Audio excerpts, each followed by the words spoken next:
to associate, it can make it difficult to accept the loss.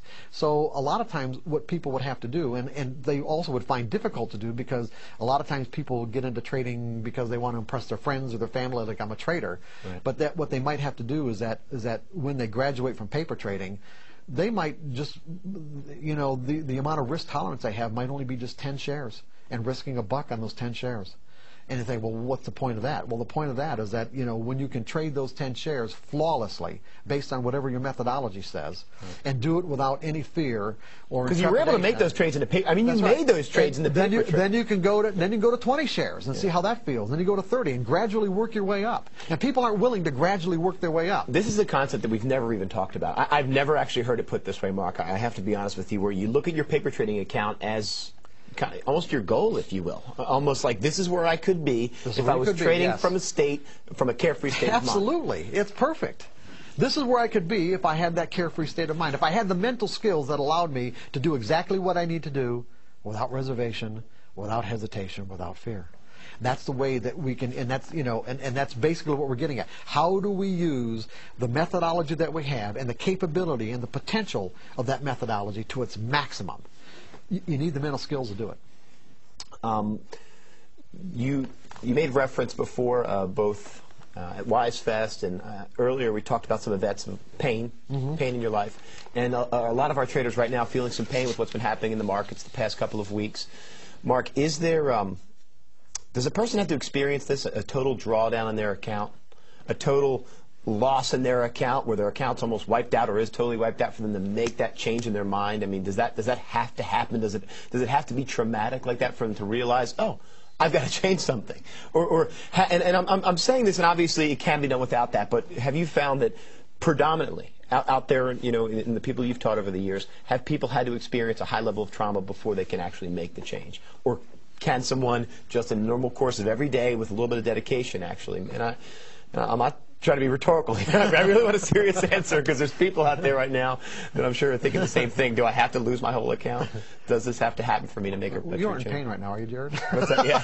I'm good. I've been out of the market all week. I'm just kidding. Yeah, well, you mean like the gutter principle? Yeah. Is that what you're referring to? Explain the gutter principle. The gutter principle, in other words, how much in the gutter do you have to be before you're willing to say, I'll do anything? As a matter of fact, this kind of brings something up.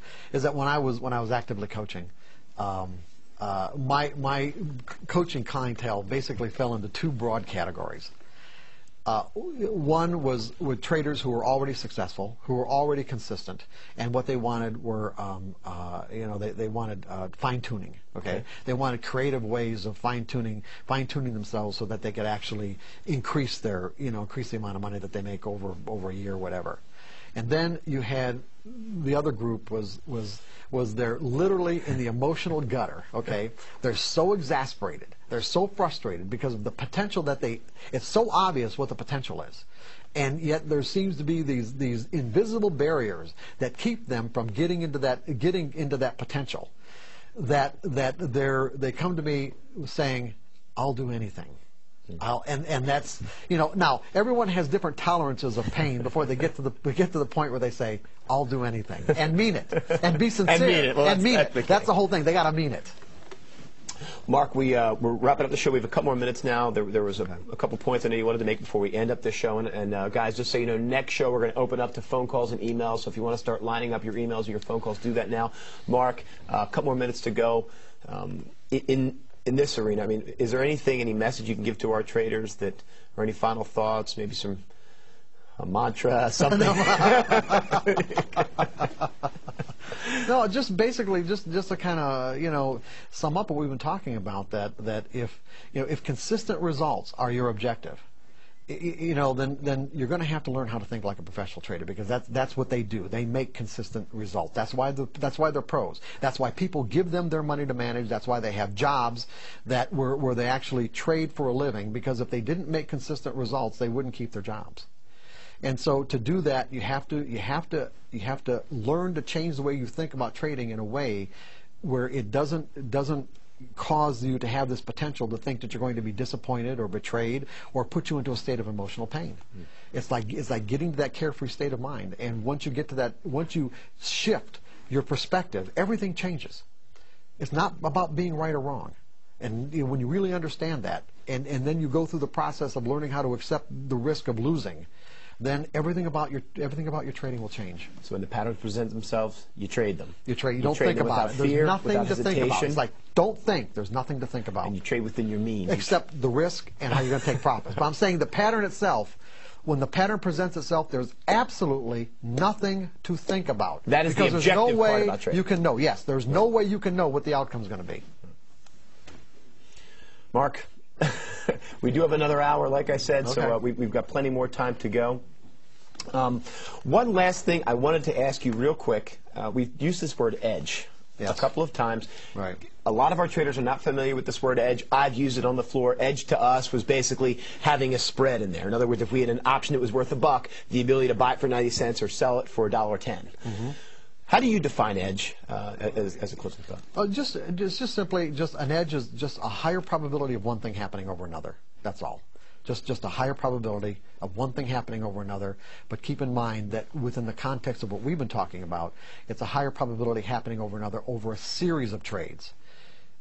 A series, okay? So in other words, like for example, what I do is I teach people to trade in sample sizes. Right. So that instead of saying to themselves, I'm going to take the next trade, I'm going to take the next 20 trades. Right. I'm going to keep myself in the game. I'm going to keep myself in the game and see what happens over the next 20 trades. And then if I get the kind of results that I like, I'll take another 20. If I don't, I'll tweak my methodology so that I get better results. Mark, it's been great.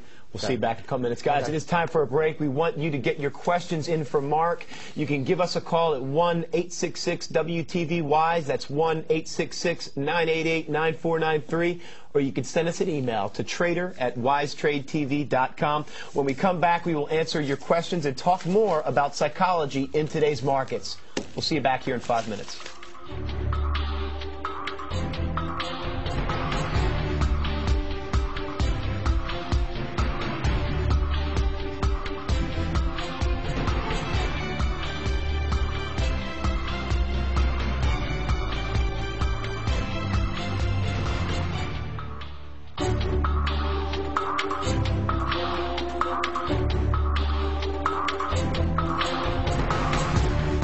This is kind of maybe a long drawn-out introduction to the fact that what we're talking about here is that you guys have a really wonderful trading methodology where there is an enormous amount of potential for you to be able to make a consistent income from being able to take full advantage of the potential that this trading methodology offers you.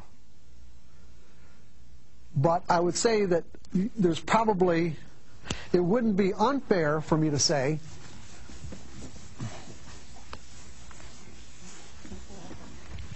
that there's probably what I'm going to call the profit gap.